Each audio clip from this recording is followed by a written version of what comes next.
Thank you for joining today's conference call with Governor Andrew Cuomo. I will now turn it over to Governor Cuomo. Good afternoon, guys. I have Melissa DeRosa, Robert Mejica, Dr. Zucker, Beth Garvey on the phone with me. We have a lot going on, so let me take through a couple of items. We're focused on vaccinations. We announced today the Roll Up Your Sleeves campaign, which focuses on the social equity campaign on vaccinations, making sure we're getting into the communities that have been hardest hit by COVID. I did an event today in Queens on that. We are very aggressive in public housing, in churches, in community centers, in communities of color on the vaccination program. We have opened eligibility, so more and more people are eligible, and we now want to communicate that it's about making appointments, and it's up to you. It's up to you to get a vaccination appointment and get a needle in your arm. We're also working on the budget, obviously, and the budget is really a budget and COVID management and New York recovery program. It's the most complicated budget that we've ever done and the most important budget that we've ever done, because it's not a financial document primarily. It's an action plan primarily.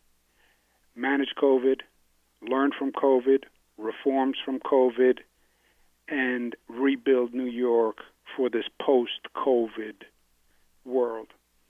On the COVID numbers, positivity was 4.3. We did 150,000 tests. 57 New Yorkers died from COVID yesterday on Easter. For those of us who celebrate it, they're in our thoughts and prayers. 4,400 hospitalized. That's up 61.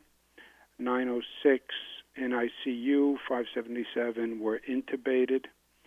The COVID numbers have basically been flat, slight uptick, slight downtick, but basically flat.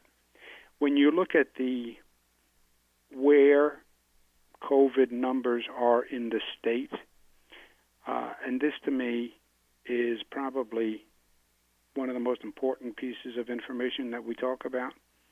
Number one in the state, Western New York, 4.7. Mid-Hudson, 4.6. Long Island, 4.3. New York City, 4.2. Finger Lakes, 2.6. Capital Region, 2.3. Mohawk Valley, 1.6. North Country, 1.6. Central New York, 1.3. Southern Tier, 0.7. Western New York back up at the top. That's on the 7-day average. In New York City, Staten Island, 4.9. Queens, 4.7. Bronx, 4.4. Brooklyn, 4.2. Manhattan, 2.6. Manhattan, again, the lowest in New York City. Staten Island, which at one time was the highest, then actually reduced, now is the highest again over the 7-day average. Western New York, if you remember, we had a real problem for a long time. Western New York, we communicated the message of the severity. Western New York improved. Western New York is now back on top. I'm not a scientist, but to me it is undeniable. But that behavior of a community makes the difference. Why do you have Manhattan at 2.6 and Western New York at 4.7? Why do you have Manhattan at 2.6 and Staten Island at 4.9? Why do you have the Southern Tier, which also had a dramatic rush of COVID at one point that was frightening for the state and for the Southern Tier? Since then, the Southern Tier has been very low. It is the behavior of that community. Wearing masks, social distancing, etc.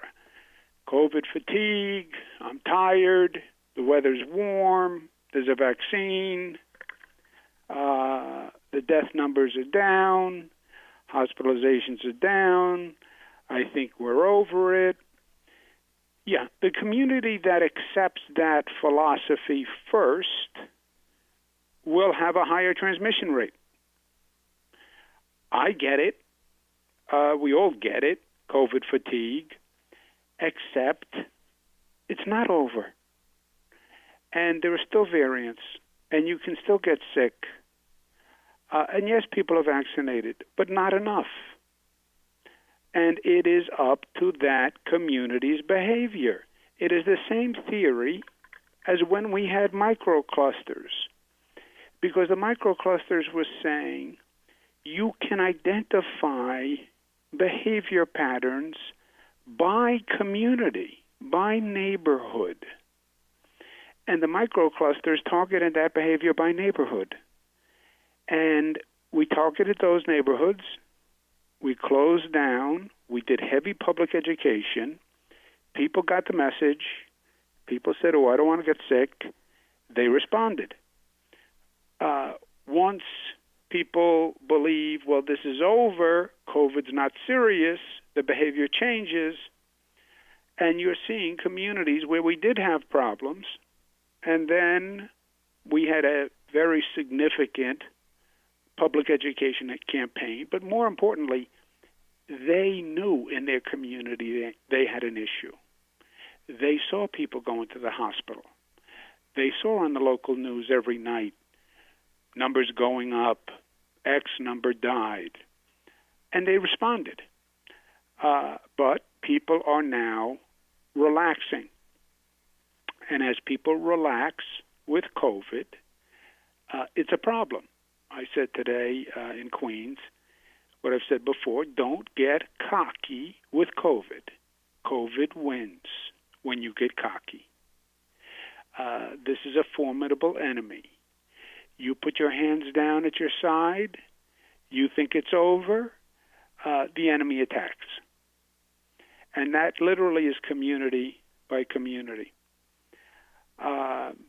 Vaccines, we've done 10.5 million shots in arms. 1 in 3 New Yorkers have gotten at least one dose. Over 4 million have been fully vaccinated. That's about 20% of the state. Tomorrow morning, all New Yorkers, 16 plus, will be eligible. 1-833-NYS 4VAX, number 4VAX is the phone number. Or you can go online, ny.gov vaccine. The supply is coming from the federal government, start and stop, but this week it's up. We have the distribution center. It's continued supply from the federal government, and then it's citizen responsibility and citizen action showing up and rolling up their sleeve. We have 189 community-based pop-up vaccination sites. We have 13 mass vaccination sites operating now.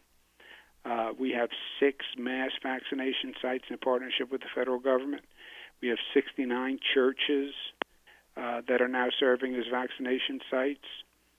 We're partnering with Somos, which is a doctors, physician network that runs community clinics.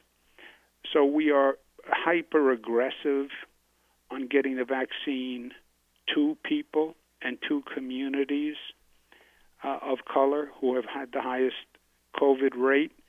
The mass vaccination sites are the highest throughput sites, and we're trying to balance both. In other words, Javits Center has one of the highest throughputs of any site in the country. And Javits, people who have gone to Javits Convention Center in Manhattan and gotten a vaccine, they all rave about the operation. the mass vaccination sites have the highest throughput. They are the most efficient. But you have to drive to the mass vaccination site. And we have them located throughout the state. But you have to go there. The pop-up sites, the community-based sites, we bring the vaccination to you, okay? So we go to your public housing complex. We go to your church. We go to your community center. And there we focus on reaching the communities primarily of color. They do not do as high a throughput, but they are more effective at getting the vaccines to the communities that actually need them. Today, we launched the public awareness campaign in connection with the Equity Task Force, which is the Roll Up Your Sleeves campaign. And it makes the case to Black New Yorkers, Latino New Yorkers, that this is safe. We're trying to get past that hesitancy and trust issue. And the Roll Up Your Sleeves campaign will be running statewide. We're also working on the budget at the same time. As I said before, the budget is probably the most complicated, the most ambitious, and the hardest budget that we have done. This is a post-crisis budget. We have federal funds. We have state funds. We have reconstruction we have to do. We have relief that we have to do. And we have to rebuild an economy in a post-COVID world where economies all across the globe are going to are all trying to rebuild. And in many ways, I think it's an international competition. Who can rebuild first? Who can learn the lessons first? And there's an opportunity for New York in that. So the budget, yes, state finances like a normal budget, plus COVID relief, plus COVID reform, learn the lessons from COVID, plus reimagine New York, reinvent New York. And those are the themes that I laid out in my State of the State, and we put in the budget. But it makes it complicated. You put on top of that, you can't be in the same room with people. And yes, Zoom is great. Zoom is not as good as being in a room with 20 people and being able to sit there for 10 hours and hash it out. So that has been a complication to it. But there are many very important points in the budget. The legalization of marijuana was important. We got that done. The public safety reform plan has already been a success. 497 jurisdictions. About 90% have submitted reform plans to the state. 497. And we have about 450 plans in, okay? This is a remarkable achievement, and it is vitally needed. We talk about restoring New York, bringing the economy back, economic development, yes. But you know, the first question is the community safe? Is New York City safe? All this social unrest post-George Floyd, what have you done about it? Have you reconciled it? Have you resolved it? Have you learned from it? Because the tension is palpable between the police and some members of the community. And it's all across the country, by the way. George Floyd and the social unrest afterwards was not unique to New York in any stretch of the imagination. But New York is the first state to do something about it. And it's a difficult topic. And it's a no-win topic for the local politicians. But and politicians tend to stay away from no-win topics, and that's why we said in New York, you must address this problem. Denial is not an option, and if you don't have it by the date of the budget, then you're going to get a monitor. There'll be withholding of funds, and people said, "Oh, this is very difficult," and yeah, except New York has made more reforms through a collaborative mechanism, more public safety reforms than any state in the nation. There is no other state that did this. There is no other state where you have 90% of the jurisdictions that have a police force having successfully completed a police reform, public safety reform plan, which had to be done through a collaborative and which had to be passed by the council of the city. So it's not just a lot of proposals and white papers and speeches and rhetoric. They had to come up with a plan. They had to pass the plan through the city council. Everyone complained, but you know what? 90% of the public safety forces in the state of New York are reformed, and that is a phenomenal victory. I am not saying that every plan is the be-all and end-all. I think some of the plans are just the first step and will need further advancement and refinement, but they were all passed by their legislative body and signed by their chief executive, and they are the first start at reform, right? Social unrest, demonstrate, legislate, reconciliation. Demonstration, legislation, reconciliation. There is a social injustice. Demonstrate. We saw the demonstrations. Legislate reform. Make it real. Stop the speeches. Real progress. Real results. Change the law. And that's how you get to reconciliation. 90% have done that in the state. Green energy is in the budget. That is going to make us the green energy capital of the world. The affordable internet is in the budget. Nursing home reform legislation is in the budget. So it really is very comprehensive. The houses, I applaud them. They've been working very hard under very difficult circumstances. When I talk about Zoom, I'm only doing it with the leaders. The leaders then have to turn around and they have to do it with all their members.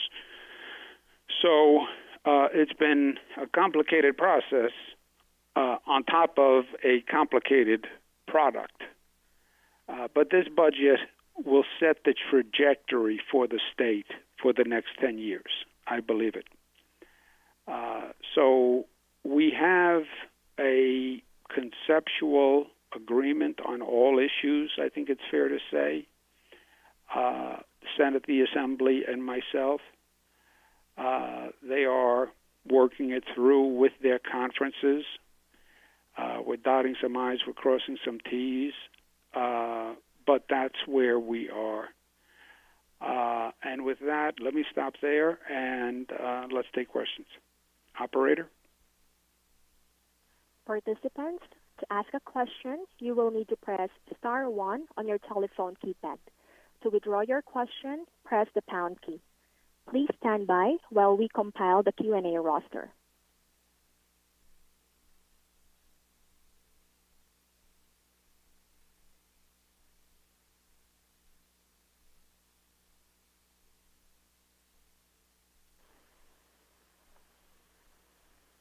Your first question comes from the line of Andrew Sif from WNBC. Governor, good afternoon. Today was about the fourth or fifth time you've held an in-person event at a vaccine center, which is closed to reporters citing COVID rules. And yet inside you have several dozen political allies and supporters. So why is it safe for them to be inside, but not safe for us reporters to be inside? Well, as you know, Andrew, it's the total size of the population in the room, right? It's the total size of the group. You don't get two groups, one for the reporters and one for the people in the room. It's the total number of people. And we try to keep the number of people down, and we try to keep social distancing mandates. But the substance of the event is what is most important. And then being able to do questions like the way we are now with whatever we have, 40 reporters, 50 reporters, 60 reporters. I couldn't do that in a room. But the vaccination events, the substance of that event is to get the local community engaged and involved in getting the vaccines. It's about getting vaccines. Answering questions with the press, I can do through other means like this.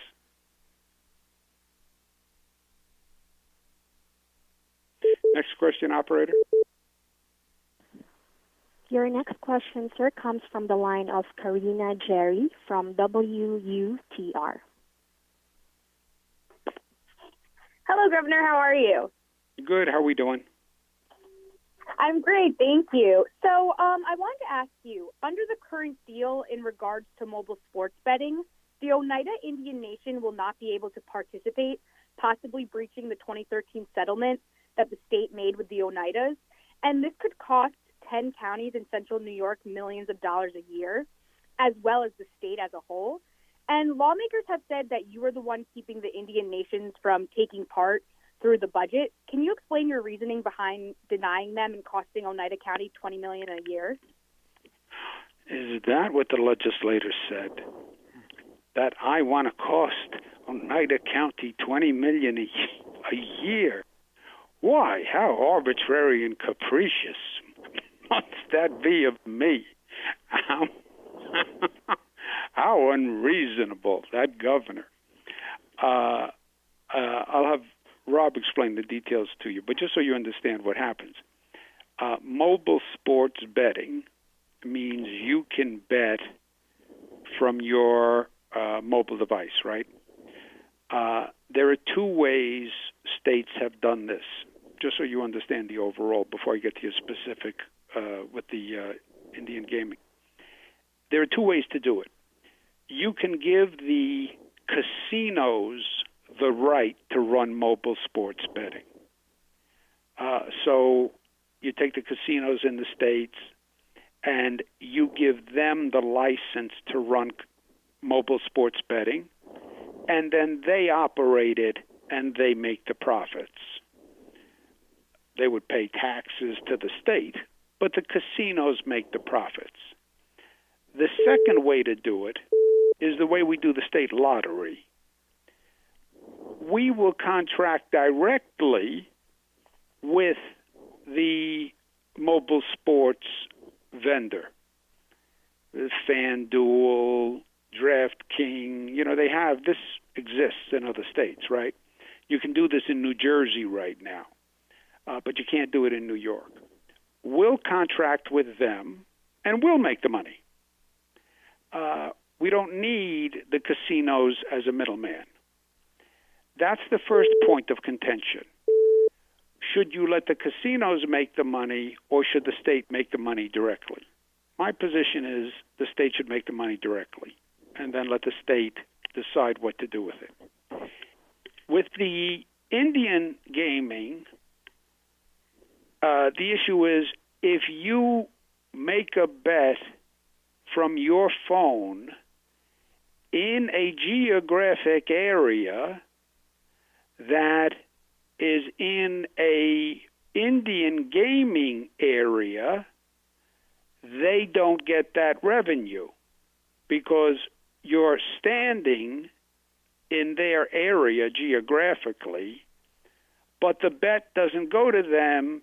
It goes through the state's vendor. So they don't get that revenue. That's a peculiarity of this type of internet gaming, right? It depends on where you're standing or where you're sitting when you make the bet. And that's what we've been trying to work through. If you're standing in an area that has Indian gaming, and that bet goes to the state rather than through the casino, that revenue goes to the state. Their claim is, well, since you're in their physical area, they should get that bet, the revenue from that gaming. Rob, do you want to take it from there? Thanks, Governor. So, yeah, the premise of the question is factually wrong. So we want all the counties to participate. We want the Oneidas to participate. We want to honor all the terms of the existing compacts, and we are actively working to draft the legislation that will reflect all of those principles. So that is where we are. We think we'll get to an outcome that will resolve that issue, and not those things that you said in your question. It is complicated. Rob, can you explain the complication by the geographic location? So the Oneidas have an exclusivity that relates to certain types of gambling, but without getting into that issue itself, because it is extraordinarily complicated, the way the draft of the bill right now is as the governor described, the state would contract with entities who would then contract with the state, and we would get the revenue, and they would conduct the online gaming. As the governor described, the question is, if there's a bet that takes place, right, in physically, if the person happens to be in a part of the state, where does that bet actually take place? And these are legal questions. We think at the end of the day, we want to come up with an agreement that respects the views of the Oneidas as well as all the counties, and make sure that revenue goes back both to the state and gets shared in different ways. And there are a lot of these agreements are actually not just with there's some of these entities actually have their own agreements with private entities, so it's not that it's who's participating. Some of these entities that the governor described who actually do the sports betting also have their own separate agreements with casinos or separate agreements with some of the nations. So that gets complicated as far as where's the state agreement ends and where those agreements begin. So at the end of the day, it's an RFP that the state is drafting. Those will compete in the RFP, and we think that when that selection is finally done, will result in a way that actually respects both, again, that respects the sovereignty of the nations, respects the compacts, and also enables the state to get the portion of the sports wagering that it will get from all of the other counties as well.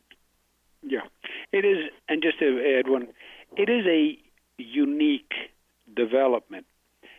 In the old days, if you were standing in Oneida County, and if that area had exclusive gaming to the Indian tribe, you bet the bet was placed at the tribal facility. Now you're standing somewhere, but you do it on your mobile device. It happens over the internet. Where was that bet placed? Is it placed on the internet and therefore to the state, or because you were standing in Oneida County, even though you're not in a casino, you were at home in your living room? Where does that revenue go? That's what Rob was referring to when we're trying to work out. Operator, next question, please. Your next question comes from the line of Tyler Brown from WAM Channel 13, Rochester. Hi, Governor Cuomo. How are you? Good, buddy. How are you? I'm doing good. Thank you for asking.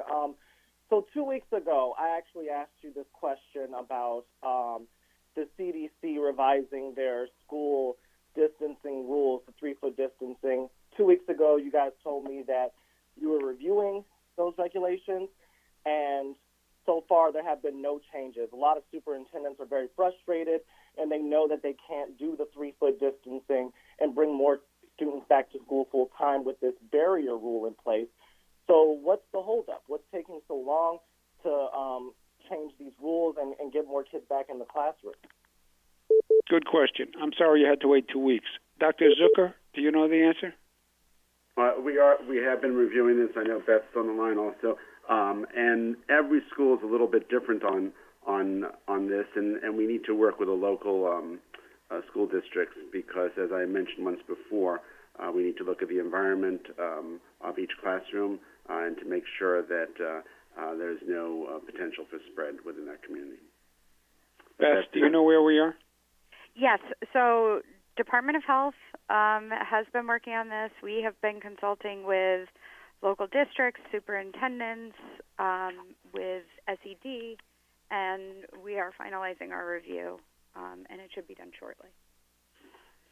How would you define shortly, Beth, to put you on the spot? If we had to define shortly, I would say sometime in the next 24 to 48 hours, Governor. Oh, I wouldn't go that rush. I would say within a week, there will be guidance. And then if you're right, 48, 72 hours, then we're going to be early. But, Tyler, it's not as simple as you suggest. Some superintendents like it. Many superintendents don't like it. Some parents like it. Many parents don't like it. Some teachers like it. Many teachers don't like it. So this is not the reason it has taken time is it is very controversial. And I would just suggest you note that because if you stake one position, you will get many comments. I promise you, because I have. Operator, let's take one more. Yes, sir. Your last question comes from the line of Emma Whitford from Law 360. Hello. Hi there, Governor. Thank you for taking a quick second. I'm writing a story about negotiations around the federal rent relief program, and I'm curious if you could speak to, where you stand on, whether landlords should be required to participate in the program or have to opt in. Let me ask Rob or Beth, who are in the midst of that now, and they have more updated information than I do. Thanks. Rob, Beth? Yes, so we are finalizing, the language on rent relief. We expect that all landlords will want to participate in order to ensure that they do receive payment for these tenants who have been unable to pay. We think that this is a very generous program, and we fully expect that all landlords will participate. We are, however, building in protections to ensure that for landlords that do not participate, that the tenants are nonetheless protected if they were eligible and had funds allocated to them under the program. Well said. All right, we're going to go back to the grind of the budget. Keep your fingers crossed. Thank you all very much for taking time to be with us. Thank you.